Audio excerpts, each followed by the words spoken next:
had a square that was 2/3 by 2/3,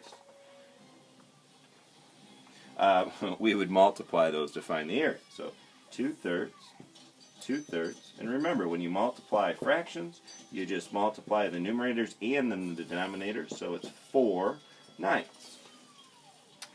It would be squared because you are finding area, square feet, but it says that in the question, so you don't have to write that. Answer's 4/9. 4/9 is D, so number 19 is D. Number 20, 1/3 by 1/3. So same thing. You multiply across 1/3, 1/3. 1 times 1 is 1. 3 times 3 is 9. 1/9. Okay, a poster, so number 21.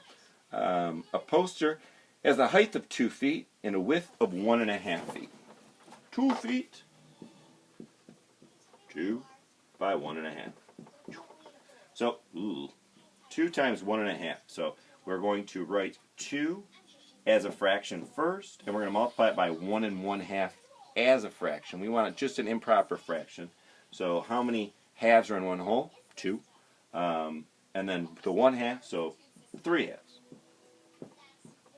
You multiply across, you get 6 halves, and 6 halves is an improper fraction, and you can pull out 3 wholes. So,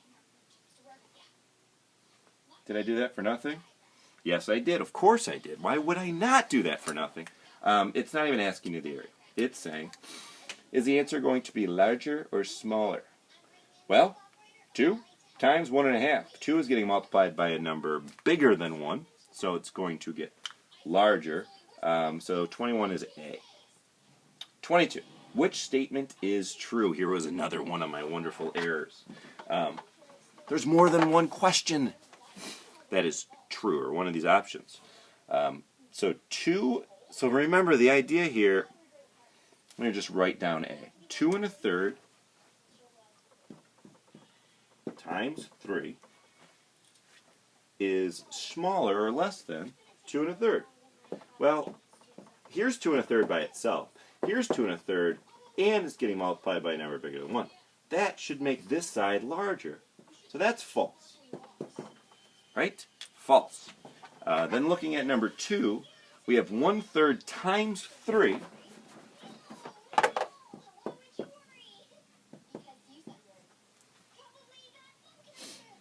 is less than 2 1/3.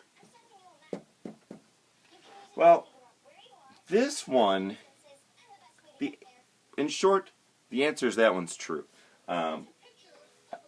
This must have been a typo, and that's why I had 2 right answers. It should have been, doesn't matter what it should have been. When you multiply this across, you get 1 whole, and 1 whole is less than 2 1/3. So B is a correct response. And looking at C, it's the same idea. You have 2 1/3 on both sides. The side on the left is getting multiplied by just 1/3. It's going to make it small. And the sign says, again, it is smaller. So that one is true as well. So B and C are both true. And then D is false. 2 times 3 is 6. 6 is not smaller than 3. So the answer to 22 is feels better. B and C. Number 23. 1/3 of 3 1/3.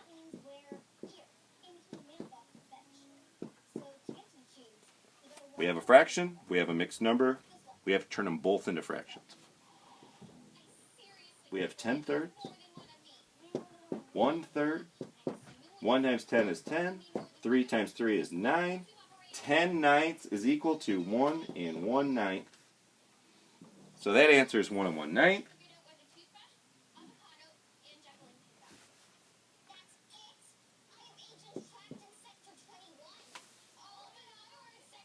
Okay, that was my other error. I didn't have an option for 1 1/9.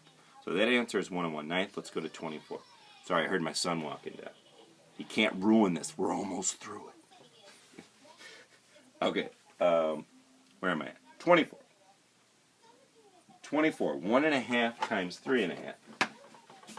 1.5 times 3.5. You want to turn them both into in proper fractions first. 2 times 1 is 2. Plus 1 is 3. What's up, buddy? 2, 3. So that's 3 halves.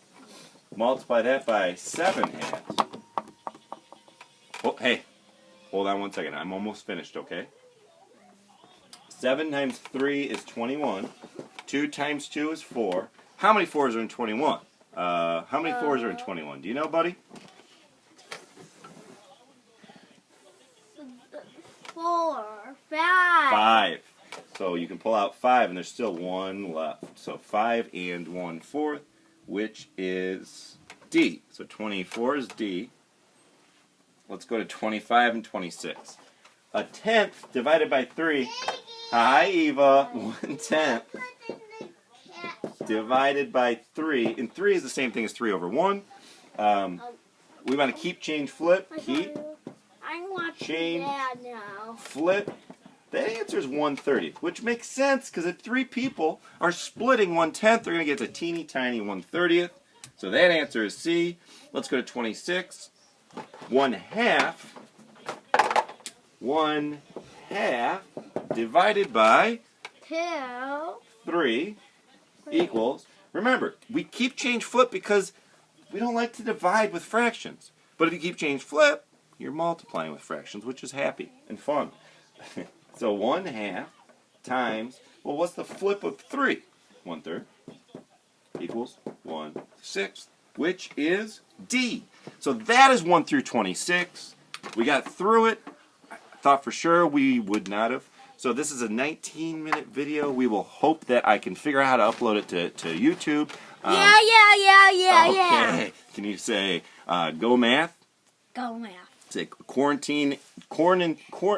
being at home is cool.